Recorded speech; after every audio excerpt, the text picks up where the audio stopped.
Hello, నమస్తే అండి. శ్రీమతి అద్దనపు సులోచన రాణి గారి హృదయగానం నవల 3వ భాగానికి స్వాగతం అండి. మృదుల ఉత్తరం తీసి చదువుకుంది. అది తల్లి రాసిన ఉత్తరం. ప్రియమైన మృదుకి, అమ్మ ఆయురారోగ్యాలు కలగాలని ఆశీర్వదిస్తూ రాయినది. నువ్వు రాసిన ఉత్తరం అందింది.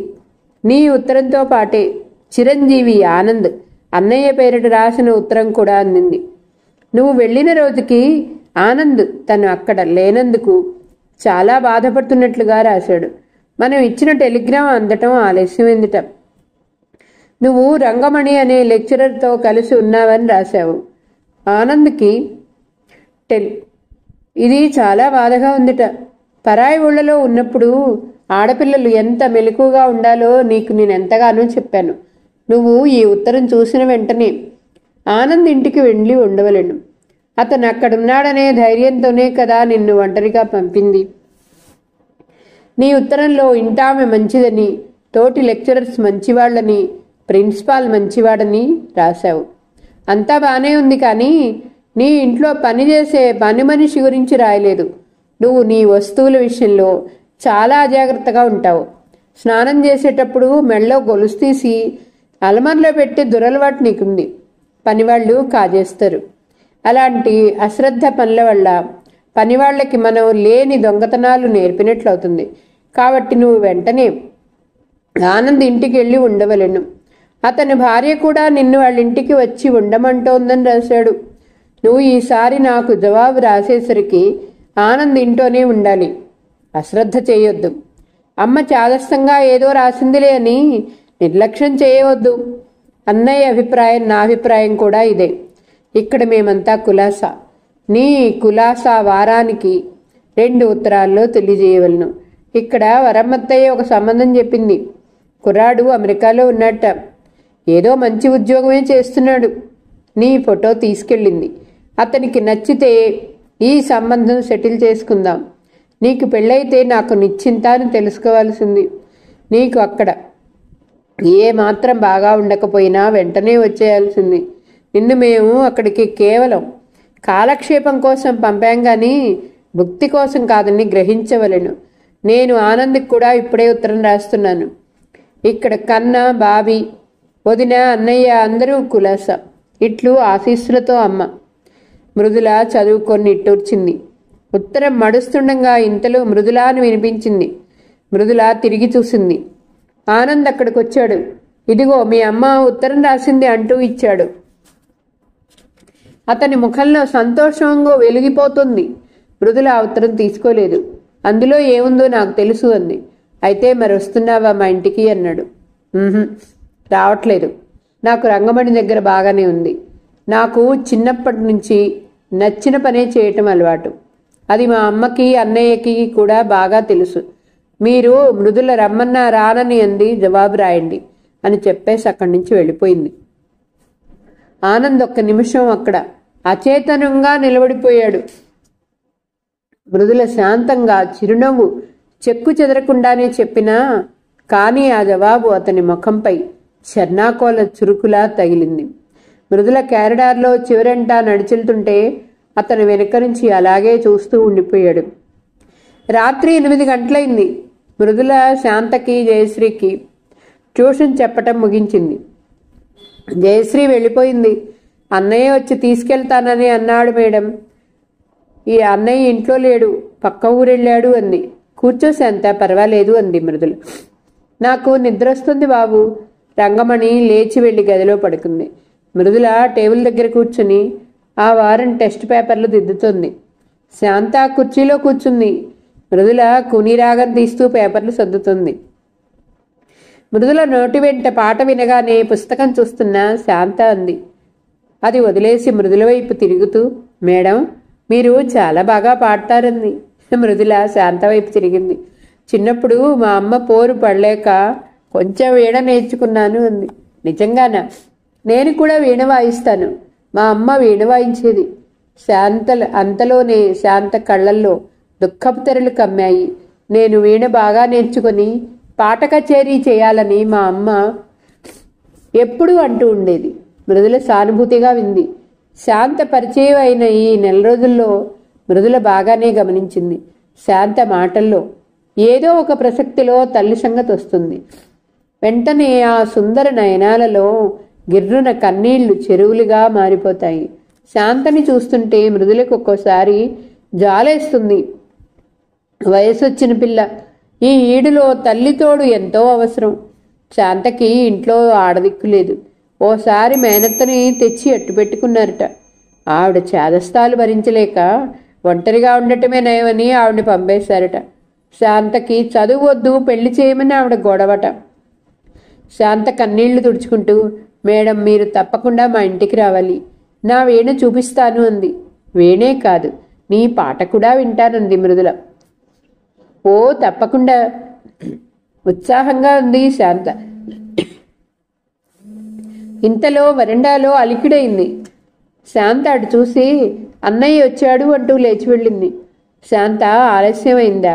చేతిలో పుస్తకాలు పక్కన పెడుతున్న మృదుల చెవులకి ఆ కంఠం వినిపించింది. ఆ కంఠంలో సింహం నిద్రలో కదిలి పలికినట్టుగా మంద్రస్థాయిగా గంభీర్యంగా ఉంది. పర్వాలేదన్నయ్యా, మేడం ఏమీ అనుకోరని చెప్పానా? లోపలికి రా అన్నయ్యా. మృదుల టేబుల్ దగ్గర నుంచి యువతలకు వస్తుంది. ఇంతలో శాంత వెంట అతనే లోపలికి వచ్చాడు. అతను చామన ఛాయగా పొడుగ్గా ఉన్నాడు. తెల్లటి బట్టలేసుకున్నాడు. ముఖంలో శాంత పోలికలు స్పష్టంగా కనిపిస్తున్నాయి. మేడం, మా అన్నయ్య పేరు హర్షకిరణ్, శాంత పరిచయం చేస్తూ అంది. మృదుల అతనికి నమస్కారం చేసింది. అతను ప్రతి నమస్కారం చేస్తూ, శాంత ఎప్పుడు మీ గురించే చెప్తుంది. స్టూడెంట్కి ఎప్పుడైతే లెక్చరర్ మీద ఇష్టం ఏర్పడుతుందో అప్పుడు చదువులో తప్పక ఏకాగ్రత కుదురుతుంది. నేను థ్యాంక్స్ చెప్పాలి మీకు. నాకా ఎందుకు? శాంతకి మీ మూలంగా చదువు మీద ఆసక్తి పెరిగింది. నిజంగానా? మృదుల శాంత వైపు చూసింది. నిజమేనని మార్కులు చెప్తున్నాయి అన్నాడు అతను. శాంత అన్నగారు చేయి పట్టుకుంటూ, అన్నయ్య, మేడం పాట బాగా పాడతారు, నేను ఇప్పుడే విన్నాను. అతను నిజంగానా అన్నట్టు చూశాడు. కూర్చోండి అంది మృదుల. ఊహూ, వెళ్తాం. ఇప్పటికే మిమ్మల్ని నిద్రపోనీయకుండా ఇబ్బంది పెట్టి ఉంటాం. అబ్బే, అదేం లేదు. త్వరగా నిద్రపోయే అలవాటు నాకు లేదు. వెళ్ళొస్తా మేడం అంది శాంత. గుడ్ నైట్ అంది మృదుల.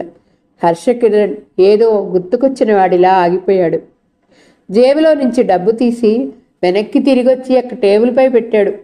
ఏమిటది అంది మృదుల. శాంతకి మీరు ట్యూషన్ చెప్పబట్టి 1 నెల రోజుల పైనే అయింది. దానికి ఫీజా ఇది? చూపుడు వేలు డబ్బు వేవి చూపిస్తూ అంది అతను చిరునవ్వుతో. మా సంతోషం కొద్దీ ఇస్తున్నామన్నాడు. తీసుకోండి అది. మీకు ఫీజు అంటూ వెలకడితే నేను శాంతకు అసలు ట్యూషనే చెప్పను. సాయంత్రం వేళ నేను ఖాళీగా ఉంటాను. ఒంటరిగా ఉండే నాకు వాళ్ళు తోడుగా ఉంటే సాయంత్రం టైం తెలియనట్లుగా ఇట్టే కాలక్షేపం అవుతుంది. నేను నాకు తెలిసిన పిల్లలుగా వాళ్ళకి చదువులో సాయం చేస్తున్నాను, అంతే. తీసుకోండి అంది.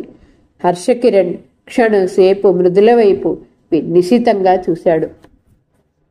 ఆ కళ్ళు అతని చూపులని నిర్భయంగా నిశితంగా ఎదుర్కొన్నాయే తప్ప సిగ్గుపడటం కానీ మొహమాటంగా పక్కకి కానీ తిరగలేదు, కిందకీ వాల్లేదు. శాంతకి నేను చదువు చెప్పాలని నిజంగా మీకుంటే మీరు మళ్ళీ నా దగ్గర ఎప్పుడు డబ్బు మాట ఎత్తకండి అంది. హర్షకిరణ్ మాట్లాడలేకపోయాడు. చెయ్యి చాచి టేబుల్పై పెట్టిన డబ్బును తీసుకుని జేబులో పెట్టేసుకున్నాడు. అతని జీవితంలో ఎదుటివారి మాటని జవాబు చెప్పలేనట్టుగా మన్నించటం ఇదే ప్రథమం. మృదుల శాంతని చూస్తూ అంది. శాంత, రేపు నీకు హిస్టరీ నోట్స్ ప్రిపేర్ చేసిస్తాను. అరగంట ముందరొచ్చి అది రాసుకో. అలాగే మేడం అంది శాంత. వస్తా అన్నాడు హర్షకిరణ్.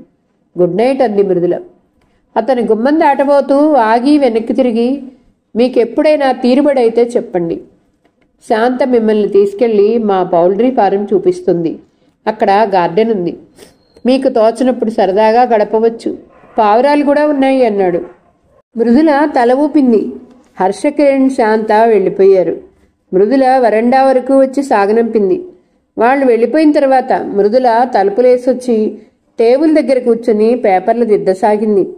మృదులకి హర్షకిరణ్ కంఠంలాంటి గాంభీర్యమైన కంఠం తను ఇంతవరకు ఏ మగవాడి గొంతు వినలేదని అనిపించింది. కొంతసేపటికి అక్కడంతా నిశ్శబ్దం అలుముకుంది. రంగమణి నిద్రపోతుంది. పేపర్లు దిద్దటం పూర్తయింది. వాటిని బొత్తిగా పక్కన పెట్టి పెన్ క్యాప్ మూసి పక్కన పెట్టింది. అక్కడంతా చీమ చిటుక్కుమన్న వినిపించేంత నిశ్శబ్దంగా ఉంది. ఆ నిశ్శబ్దంలో నుంచి, ఆ ఒంటరితనంలో నుంచి గుండెల్లో ఏదో విషాదం మొదలైంది. అది అంతయి ఇంతయి అన్నట్లు మృదుల మనసంతా ఆవరించుకుపోయింది. మృదుల ఏదో గుర్తుకొచ్చిన దానిలా టేబుల్ మీదకి తలవాల్చి మోచేతి వంపులో ముఖం దాచుకుని ఒక్కసారిగా వెక్కి వెక్కి ఆడసాగింది. కొద్దిసేపు అయిన తర్వాత రంగమణి లేచొచ్చి గుమ్మల్లో నిలబడింది. గదిలో టేబుల్ మీదికి ఒరిగి వెక్కి వెక్కి ఏడుస్తున్న మృదులను చూసి కంగారు పడింది. ఒక్కంగలో మృదుల దగ్గరకొచ్చి భుజాలు పట్టుకొని కుదుపుతూ, మృదుల ఏమైంది ఏమైందంది. ఏమీ లేదు. కళ్ళు తుడుచుకుంటూ అంది. ఏమీ లేదా? ఏమీ లేకపోతే ఇంత బాధగా ఏడుస్తావా? చెప్పు, ఏమైంది? ఏమీ కాలేదు రంగా. నాకు చెప్పకూడదా? నిష్ఠూరంగా అడిగింది. నాకేం బాధ లేదు. అవును, బాధ లేకుండానే ఒక్కదానివి ఇలా ఏడుస్తూ కూర్చున్నావన్నమాట. అవునా? రంగా, దయించి ఏమీ తప్పులు పట్టకు. సరేలే, పోనీలే, నిన్నేమీ అడగనులే. లేచి లోపలికి రా, పడుకుందాం. నిద్రలో దాహం వేసి మంచినీళ్లు తాగుదామని లేచొస్తుంటే ఇంతలో ఏడుపు వినిపించింది. వచ్చి చూస్తే నువ్వు ఎంత హృదయ విదారకంగా ఏడుస్తున్నావో తెలుసా? నా గుండె చెరువైపోయింది. ఒక్క క్షణం కాళ్ళు చేతులు ఆడలేదు. నిజం చెప్పు మృదుల, కాలేజీలో ఏమైనా అయిందా? ఏం కాలేదు. మరి ఏమిటా బాధ? ఏం కాలేదు. రంగమణి మృదులని నిశితంగా చూసింది. ఏమిటబ్బా అంత రహస్యం? రహస్యం అస్సలు లేదు. మరి ఉన్నది ఏమిటి? రంగమణి నిగ్గదీసినట్టుంది. ఒంటరితనం, భయంకరమైన ఒంటరితనం. మృదులకి ఏడుపు వచ్చేసింది.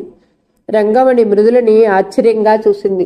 కొద్దిసేపైన తర్వాత రంగమణి బుజ్జగింపు మాటలతో, స్నేహపూర్వకమైన వాక్యాలతో సేదతీరిన మృదుల వచ్చి గదిలో పడుకుంది. కొద్దిసేపటికి రంగమణి నిద్రపోయింది. మృదుల అలాగే ఆలోచిస్తూ పడుకుంది. తెల్లారుజామున అనాలు కొట్టటం మృదులకు వినిపిస్తూనే ఉంది. మృదుల క్లాస్కొచ్చింది. అంతవరకు క్లాసులో రణగణ ధ్వనిగా ఉన్న కలకలం అంతా మృదుల క్లాసులో కడుగుపెట్టగానే ఒక్కసారిగా ఆగిపోయింది. మృదుల రాగానే అందరూ లేచి మృదుల కూర్చోగానే అతి నిశ్శబ్దంగా కూర్చున్నారు. మృదుల టేబుల్ దగ్గరికి వచ్చింది. కుర్చీలో కూర్చోపోతుంటే టేబుల్ మీద నవనవల ఆడుతున్న విరిసిన గులాబీ కనిపించింది. దాన్ని చేత్తో పట్టుకుని ఒక్క నిమిషం చూసి పక్కకు పెట్టింది. మృదుల హిస్టరీ బుక్ తెరిచి పాఠం చెప్పే ముందు క్లాసుని కలయజూసింది. ముందు వరుసలో రమేష్ ఫ్రెండ్స్ కూర్చొని ఉన్నారు. వెనుక వరుసలో ఉన్న ఒక స్టూడెంట్ లేచి ఫిర్యాదు మొదలుపెట్టాడు. మేడం, మేము ఎప్పుడూ కూర్చునే చోటది వాళ్ళు ఆక్రమించుకున్నారు. వాళ్ళు పాఠం వినరు. ఇక్కడ కూర్చోమని చెప్పండి. మృదుల రమేష్ వైపు చూసింది. అతను తలెత్తలేదు. అవతలి వ్యక్తి తన మీద ఫిర్యాదు చేస్తుంటే తనని కాదన్నట్టుగా పట్టనట్టుగా కూర్చున్నాడు. విస్సు లేచి జబర్దస్తిగా జవాబు చెప్పాడు. మేడం, ఇక్కడ ఎవరు ముందొస్తే వాళ్ళు ఇష్టం వచ్చిన చోట కూర్చోవచ్చు. ఈ స్థలం నాది అనే రూల్ లేదు అన్నాడు. మీరెప్పుడూ వెనక కూర్చుంటారుగా, అవతల కుర్రాడు కోపంగా అన్నాడు. ఇప్పుడు ముందు కూర్చోవాలనిపించింది, కూర్చుంటున్నాం. సీను కల్పించుకొని నిర్లక్ష్యంగా అన్నాడు. మీరు పాఠం వినరు. మీ గ్యాంగ్ కావాల్సింది అల్లరి. షటప్. విస్సులే వెనక్కి తిరిగి పిడికిలి బిగించాడు. You shut up. అవతల కుర్రాడు రాబోయాడు. సైలెన్స్. మృదుల డస్టర్తో టేబుల్పై చప్పుడు చేసింది. క్లాసులో ఎక్కడ కూర్చున్నా పాఠం వినాలనే ఏకాగ్రత ఉంటే అదే వినిపిస్తుంది. మీరు పోట్లాడుకోకూడదు. మీరంతగా ఆ విషయం తేర్చుకోవాలని అనుకుంటే బయటికి వెళ్ళండి అంది ఆజ్ఞాపిస్తున్నట్టుగా. ఆ కంఠంలో తీవ్రతకి అవతల కుర్రాడు తగ్గాడు. తలదించుకుని కూర్చున్నాడు. విస్సు విజయ్ గర్వంగా చూసి కాలర్ సర్దుకొని కూర్చున్నాడు. మృదులకి పాఠం చెప్పేటప్పుడు టేబుల్ అంచున వచ్చి చెప్పటం అలవాటు. ఇప్పుడు కూడా అలాగే చేసింది. ఈరోజు మీకు అలెగ్జాండర్ దండయాత్ర గురించి చెప్తాను. అంటూ మొదలెట్టింది. అలెగ్జాండర్ మన దేశాన్ని 19 నెలలే పాలించిన అతని దండయాత్ర హిందూ దేశపు చరిత్రలో ఎంత ప్రాధాన్యతని సంతరించుకుందో వివరించింది. అతని బాల్యం గురించి చెబుతూ అతని గురువైన అరిస్టాటిల్ నేర్పిన వేదాంతం అతని మనసుకి పట్టేది కాదు. అతని హృదయం ఎప్పుడూ సెల్యూకస్ లాంటి వీరుల మీదనే లగ్నమై ఉండేది. అతని తండ్రి ఫిలిప్ 335 బీసీలో చచ్చిపోయినప్పుడు అలెగ్జాండర్ సింహాసనం అధిష్ఠించాడు. అప్పటికి అతని వయసు 20 సంవత్సరాలు మాత్రమే.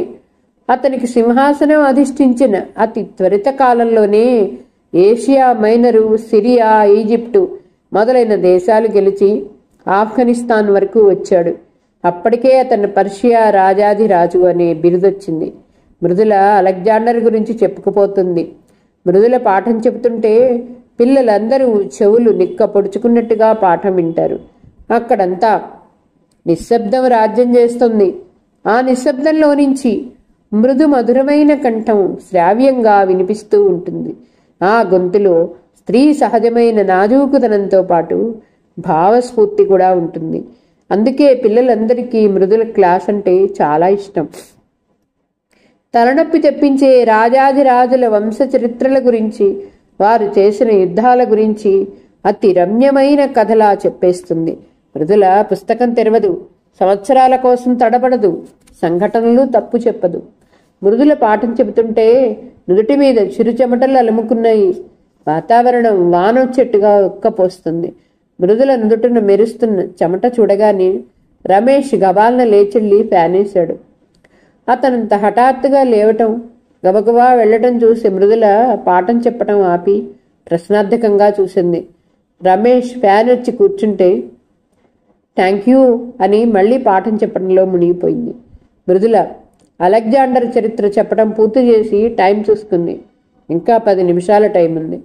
మృదుల వచ్చి కుర్చీలో కూర్చుంటూ ఏవైనా సందేహాలుంటే అడగండి అంది. ఇంతలో విస్సు టక్కులు లేచాడు. మేడం, ఎప్పుడు మగవాళ్లు రాజ్యం చేసిన చరిత్ర చెప్తారు మీరు, ఆడవాళ్ల సాహసాల గురించి చెప్పరేమన్నాడు. అతని కంఠంలో ఆ అడగటంలో ఆసక్తి కంటే కొంటెదనమే ఎక్కువగా కనిపిస్తుంది. మృదుల అతన్ని ఒక్క నిమిషం నిశితంగా చూసింది. ఆడవాళ్ల సాహసగాథలు ఎందుకు లేవు? ముందు ముందు మీకు పాఠంలో వస్తాయి. రజియా సుల్తానా ఉంది, రాణి సంయుక్త ఉంది, నూర్జహాన్ ఉంది. మేడం, రాణి సంయుక్త గురించి చెప్పండి అంది ఒక అమ్మాయి. వద్దు వద్దు, సంయుక్త గురించి తెలుసు, రజియా సుల్తానా గురించి చెప్పండి ఇంకో అతను అన్నాడు. రాణి సంయుక్త, నో, రజియా సుల్తానా కావాలి. కాదు కాదు, ఓకే ఓకే, రజియా సుల్తానా కావాలనుకున్న వాళ్ళు చేతులెత్తండి అంది మృదులు. క్లాసులో 3 వంతులు పైగా చేతులు లేచాయి. సరే, టూకీగా చెప్తాను వినండి. మృదుల రజియా సుల్తానా గురించి చెప్పసాగింది. 13వ శతాబ్దంలో స్లీవ్ డైనాస్టీని స్థాపించిన కుతుబుద్దీన్ ఐబక్ అల్లుడైన ఇల్టమిష్ గొప్ప రాజు. అతను తెలివితేటలు, దూరదృష్టి కలవాడు. అతని తదనంతరం కొడుకులంతా అసమర్థులవటం వలన రాజ్య పాలనకి తన కూతురైన రజియాని తన వారసురాలిగా నియమించాడు. ఇది మంత్రులకి కష్టం కలిగించింది. ఒక్క ఆడపిల్ల రాజ్యాధికారం చేపట్టడం వారు సహించలేకపోయారు. అతని కొడుకైన రుక్నుషిద్దాన్ని సింహాసనం ఎక్కించారు. కానీ రుక్నుద్దీన్ షా భోగలాలసుడు, వ్యసనపరుడు. అతని పరిపాలనా అధికారాన్ని తల్లి కప్పచెప్పి తన సుఖాల్లో తను ఓలలాడుతూ ఉండేవాడు. ఆ తల్లి చాలా అసమర్థురాలు. అంతేకాదు, అమిత ఈర్ష్యాపరురాలు. రాజ్యపాలన అవకతవకగా మారింది. అందువల్ల దేశంలో దూరంగా అక్కడక్కడా తిరుగుబాట్లు మొదలైనాయి. వారి చేతుల్లో తల్లి కొడుకు మరణించారు.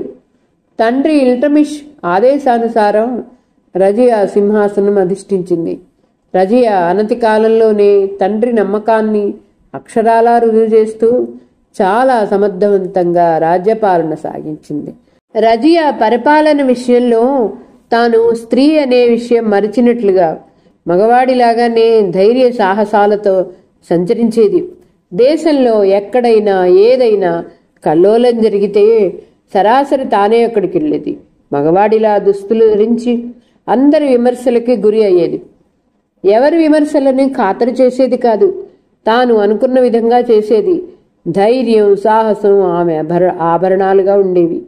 రజియా ఎంత బాగా పరిపాలించినా ఆమె ఒక స్త్రీ అని, స్త్రీ పరిపాలనలో తాము ఉండటం అనేది అవమానమని లాహోర్, హంపి, ముల్తాన్, బదెల్ ప్రభువులు నిరసనని వ్యక్తపరిచేవాళ్ళు. అదే కాకుండా ఆమెను రాణిగా సింహాసనం మీద అధిష్ఠింపజేసినప్పుడు వాళ్ళని సంప్రదించలేదని, వాళ్ళ అంగీకారం తీసుకోలేదని వాళ్ళకి కూడా చాలా కినుకగా ఉండేది. ఈ అసంతృప్తి మనసులో పెట్టుకుని ముల్తాన్, హంపి, లాహోర్ అధిపతులు తిరగబడ్డారు. కానీ రజియా తన చాతుర్యంతో వాళ్ళని మచ్చిక చేసుకుంది. రజియా సేవకుల్లో జమాలుద్దీన్ యాకూద్ అనే బానిసుండేవాడు. అతనికి ఆమె అంటే చాలా ఇష్టం ఉండేది. రజియాకి కూడా అతనంటే చాలా అభిమానంగా చూపించేది. యాకూద్ రజియా దగ్గర చాలా చనువును ఉండేది. అతను ఎప్పుడూ రజియా గుర్రం ఎక్కేటప్పుడు తన చేతులతో ఎత్తి ఆమెని గుర్రం మీద కూర్చోపెట్టాడు. రజియా ఒక బానిసకి ఇంత చనువివ్వటం అందరికీ చిరాకుగా, కష్టంగా ఉంది. సామంతులకైతే యాకూదును చూస్తే ఈర్ష్యతో మనసులు భగ్గున మండేవి. వారిద్దరి గురించి రకరకాలుగా గుసగుసలాడేవాళ్ళు. రజియా ఎదురుగా మాత్రం పన్నెత్తి ఎవరూ మాట్లాడలేకపోయేవాళ్ళు. ఇంతలో లాహోర్ గవర్నర్ తిరుగుబాటు చేశాడు. రజియా దానిని విజయవంతంగా అణిచివేసి తన ఆధిక్యతను రెట్టింపు చేసుకుంది. యాకూత్ ఆమెకి అన్ని విధాల అండగా నిలబడేవాడు. అందరికీ ఇది మరీ కంటగింపుగా అయ్యేది. తర్వాత కొద్ది రోజులకి బతంగి రాజు అయిన మౌలిక్ ఇఖ్తియారుద్దీన్ అల్టూనియా తిరగబడి ఆమెని రాణిగా అంగీకరించడని తిరస్కరించాడు. రజియా యాకూద్ సహకారంతో అతనిపై దండెత్తింది. కానీ దోవలోనే అల్టూనియా అభిమానులైన టర్కిష్ సిపాయిలు కొందరు యాకూద్ని చంపేసి రజియాని బంధింపజేశారు. రజియాని బందీగా తీసుకెళ్లి అల్టూనియాకి అప్పజెప్పేశారు. ఇంతలో రజియా అన్నగారైన బహురాం ఢిల్లీకి రాజుగా ప్రకటింపబడ్డాడు. రజియా అల్టూనియా దగ్గర బందీగా ఉండిపోయింది. తనకి స్వతంత్రం రావాలంటే ఒకే ఒక మార్గం మిగిలింది. అది అల్టూనియాని పెళ్లాడి బహరం మీద దండెత్తి మళ్ళీ తన రాజ్యం తాను గెలుచుకోవటం. రజియా అల్టూనియాని పెళ్లాడింది. తర్వాత దంపతులిద్దరూ సైన్య సమేతంగా ఢిల్లీ బయలుదేరారు. కానీ రజియా కైతల్ చేరగానే అల్టూనియా సేవకులు వాళ్లను వదిలేసి వెళ్ళిపోయారు. రజియా 1240 సంవత్సరంలో 13వ తేదీ నాడు అన్నగారైన బహరాం చేతిలో ఓడిపోయింది. వాళ్ళు ఆ మర్నాడు రజియాని భర్తని చంపేశారు. ఆ విధంగా 3.5 సంవత్సరాల కాలంలోనే రజియా సుల్తానా పరిపాలన ముగిసింది. ఆమె పరిపాలన చరిత్రలో అతి స్వల్పమే అయినా దానికి ఒక ప్రాముఖ్యత ఉంది. ఒక స్త్రీ అందరికీ ఎదురు తిరిగి రాజ్యాధికారం చేపట్టి ప్రజల మెప్పుని సంపాదించేటట్టు పాలించటం అంటే మాటలు కాదు. అలాంటి ధైర్య సాహసాలు గల స్త్రీలలో రజియా సుల్తానా ఒక్కతే. మృదుల చెప్పటం ముగిస్తుండగా ఇంతలో టంగున బెల్గ మోగింది. టైం అయింది అంటూ మృదులు లేచింది. వెళ్తూ క్షణం ఆగి టేబుల్ మీద ఉన్న గులాబీ పువ్వు తీసుకుని పక్క పిన్ను తీసుకుని దాన్ని పెట్టి చెంప పక్కన అలంకరించుకుంటూ వెళ్ళింది. రమేష్ మంత్రముగ్ధుడైనట్టు కలలో ఉన్నవాడిలాగే అలాగే శూన్యంలోకి చూస్తూ కూర్చున్నాడు. విస్సు వచ్చి రమేష్ కళ్ళ ముందు చేతులాడించాడు. ఏ లోకంలో ఉన్నావన్నాడు. రమేష్ ఉలికిపాటుగా చూశాడు. క్లాసులో అందరూ వెళ్ళిపోయారు. రమేష్ లేస్తూ, పాపం రజియా సుల్తానా యాకూద్ని పెళ్లి చేసుకుని ఆ రాజ్యం వదిలి ఎక్కడికైనా వెళ్ళిపోయి ఉంటే బాగుండేదన్నాడు. విస్సు చిరాగ్గా చూశాడు. ఇదిగో అసలు కాలేజీకి రాను అంటే నన్ను లాక్కొచ్చావు. ఆ హిస్టరీ కథలే మాట్లాడి నన్ను ఇంకా బోరు కొట్టకు. ఈ మృదులా లెక్చరర్ ఈ ఊరి నుంచి ఎప్పుడు వెళ్ళిపోతుందో ఏమిటో అన్నాడు. రమేష్ హఠాత్తుగా ఆగి విస్సు వైపు తిరిగి కోపంగా చూస్తూ విస్సు అన్నాడు. అవునరా, ఆవిడ గారు ఇక్కడ ఉన్నన్ని రోజులు నువ్వు మమ్మల్ని హిస్టరీ క్లాసు రమ్మని ప్రాణాలు తీస్తావు. ఏదో పరీక్షల ముందంటే పుస్తకాలు బట్టి పాస్ అవ్వచ్చు, కానీ రోజు కాలేజీకి రావాలంటే ఎలా? పోని వచ్చిన వాళ్ళం వెనుక వరుసలో కూర్చుంటే ఎక్కడో అక్కడ కూర్చుంటామా? అలా అయితే కనీసం నిద్రైనా పోవచ్చు, కానీ ఆవిడ ఎదురుగా కూర్చోాలని అంటావు. ఇక ఎక్కువ రోజులు రాలేనురా. ఆ చరిత్రలు, ఆ యుద్ధాలు వినలేక నా ప్రాణాలు పోతున్నాయి. రాత్రివేళ కలలో గుర్రాలు, సైనికులు అంటే నమ్ము. ఆ మహాతల్లికి ఆ సంవత్సరాలు ఎలా గుర్తుంటాయో కానీ. ఇస్సు అరిచాడు రమేష్. ఏమిట్రా? మృదుల లెక్చరర్ని నువ్వేమీ అనొద్దు. అవును. రమేష్ ఏదో గుర్తుకొచ్చిన వాళ్ళ హఠాత్తుగా గిరుక్కున వెనక్కి తిరిగి క్లాస్ రూమ్ వైపు పరిగెత్తాడు. రమేష్ ఏమిటి ఇది, ఏమైంది? ఇస్సు, రంగా, సీను కూడా ఆదుర్దాగా పరిగెత్తాడు. రమేష్ టేబుల్ మీద కింద దేనికోసం వెతుకుతున్నాడు. ఏమిట్రా అన్నాడు సీను. గులాబీ పువ్వు నేను ఇక్కడ పెట్టానేది ఏమైంది? కళ్ళతో వెతుకుతూ అన్నాడు. అదా, అది మేడం తీసుకున్నారు కదరా విత్సు అన్నాడు. ఏమిటి, మేడం తీసుకున్నారా? సంభ్రమాశ్చర్యాలతో రమేష్ విస్సు వైపు తిరిగాడు. ఆనందాతిరేకంతో అతను 2 చేతులు పట్టుకుంటూ నిజంగానా అన్నాడు. నిజంగా. నా మీద, నీ మీద, మన ఇద్దరి మీద ఒట్టు. తన తల మీద ఒక చెయ్యి, రమేష్ తల మీద ఇంకో చెయ్యి పెట్టాడు. తీసుకోవటమేనా? జడలో చెంప పక్కన పిన్నుతో పెట్టుకుంటూ వెళ్ళారు కూడా. నువ్వు ఎదురుగా ఉన్నావుగా, చూడలేదా అన్నాడు రంగా. నేను చూడలేదు అన్నాడు రమేష్. వాడెక్కడ చూస్తాడులే, రజియా సుల్తానా గురించి కలలు కంటున్నాడు రే. ఇసు తమాషా చేశాడు. చెప్పోండిరా రమేష్ అన్నాడు. అందరూ క్యాంటీన్ వైపు నడిచారు. స్టాఫ్ రూమ్లోకి రాగానే రంగమణి ఎదురైంది. మృదుల జడలో ఎర్ర గులాబీ చూస్తూ, హాయ్, రోజా పువ్వు ఎక్కడిది అంది. హిస్టరీ క్లాసులోకి వెళ్ళేసరికి టేబుల్ మీద పెట్టుంది. ఎవరా ప్రియతమ ఆరాధకులు? ఆరాగా చూసింది. ఏవో నాకేం తెలుసు, మృదులు నవ్వింది. నిన్ను మెప్పించాలని చూసేవాళ్ళు మీ క్లాసులో బాగా ఉన్నట్టున్నారు. అటు చూడు, టేబుల్ మీద చూపించింది. అక్కడ అరదోరగా మగ్గిన కళ్ళల్లో ఈర్ష్య, అరదోరగా మగ్గిన జామకాయలున్నాయి. ప్యూన్ చెప్పాడు. ఎవరో పేరు చెప్పలేదుట. మృదుల లెక్చరర్కి ఇవ్వమని చెప్పారట. ఎవరబ్బా? మృదుల వెళ్ళి జామకాయలు తీసుకుంటూ, మృదులకి ఇలా దోరగా తయారైన జామకాయలంటే మహా ఇష్టం. రంగమణి కూడా ఒక కాయ తీసుకుంది. ఇంతలో అక్కడికి భ్రమరాంబ లెక్చరర్ వచ్చింది. ఆవిడికి మధ్య వయసు దాటింది. స్టూడెంట్స్ విషయం వస్తే, ఈ పిల్లలతో నా తల పండిపోయింది, వీళ్ళ సంగతి నాకు బాగా తెలుసు అంటుంది. ఆవిడ పుట్టిగా చాలా లావుగా ఉంటుంది. దానికి తోడు పెద్ద ముడేసుకుంటుంది. దానివల్ల ఆవిడ ఇంకా లావనిపిస్తుంది. ఆవిడకి చాలామంది పిల్లలు ఉన్నారు. ఇంటి నిండా ఎప్పుడు బంధువులు ఉంటారు. దానికి తోడు పూజలు ఎక్కువ. ఒక్కోసారి కాలేజీకి ఇస్త్రీ లేని చీర జాకెట్తో వస్తుంది. మొహం పచ్చగా పసుపు రాసి స్నానం చేసినట్టుగా అది పోకుండా కనిపిస్తుంది. ఆవిడ చెప్పులు ఎప్పుడు తెగి పిన్నీసో పెట్టుంటాయి. ఆవిడ భర్త తహసీల్దారు ఆఫీసులో పనిచేస్తుంటాడు. 2 జీతాలు బాగానే వస్తాయి, కానీ పిల్లలు ఎక్కువ. బంధువుల రాకపోకలు అధికం అవటంతో ఆవిడికి ఎప్పుడూ తీరుబడి ఉండదు, డబ్బు సరిపోదు. ఆవిడ్ని చూడగానే రంగమణి, భ్రమరాంబ గారు జామకాయలు తింటారా అంది. జామకాయ? ఆవిడ ఆశగా చూసింది. అంతలోనే తలదిప్పుతూ, తినను. డాక్టరు అపక్వ ఆహారం తినొద్దన్నారు. ఈ శరీరం నేను చెప్పటం వినటం మానేసి చాలా రోజులైంది. తను చెప్పినట్టు నేను నడుచుకోవాల్సిందే. అయినా నేను చిన్నప్పుడు జామకాయలు ఎన్నో తిన్నాను. నేను చెంగున జామ చెట్టు మీద కొమ్మకి దూకేదాన్ని. ఇప్పుడంటే ఇలా లావైపోయాను. కానీ ఆవిడ ఏ ప్రసంగం వచ్చినా తను చిన్ననాటి సంగతి చెప్తుంది. ఈరోజు కథ ఇంతటితో సమాప్తమండి. మరలా తర్వాయి భాగంతో కలుద్దాం. నా కథ మీకు నచ్చితే please like, share, subscribe and comment. ఉంటానండి. పద్మావతి చావలి.